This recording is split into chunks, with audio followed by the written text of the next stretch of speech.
مساء الخير على الجميع وطاب مقبلكم. توقفنا لفترة لانشغالات خاصة خارج صنعاء وأمر شؤون خاصة وداخلية.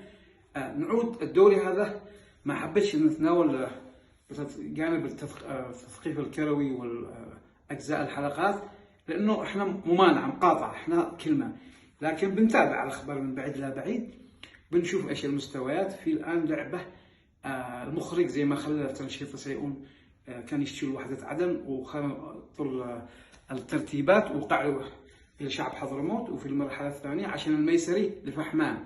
شفنا الآن فحمان كم يأكل بالأهداف بالثلاثة وبالأربعة، والآن المخرج لمن يجيب البطولة؟ الشعب حضرموت يكررها أو فريق صعد جديد زي سمعون أو التضامن حضرموت ومن الصعب أو سلام الغرفة، وما بينهما طبعا أهل صنعاء ميدان ووحدة صنعاء قوية. طبعا وحدة صنعاء رايح بأكياس فلوس، إنه لو ما أخذهاش من الميدان حياخذها من خارج الميدان. تفاجأنا بالانسحاب أو مغادرة اتحاد إبل إلى مدينتهم من صنعاء. هل عمركم سمعتم بمغادرة؟ لا، يقال انسحاب رسمي. طيب ينزلوا بيان يقولوا ونحن نثق إن لو وصل المسامع أحمد العيسي لن يرضى بهذا الشيخ الكريم.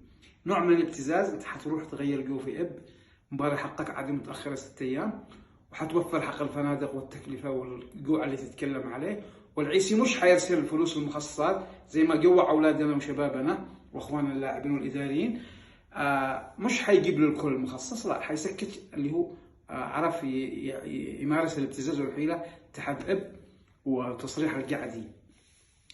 الوضع ضبابي إلى أبعد ما تصوروا، فشل غير ما تصوروا.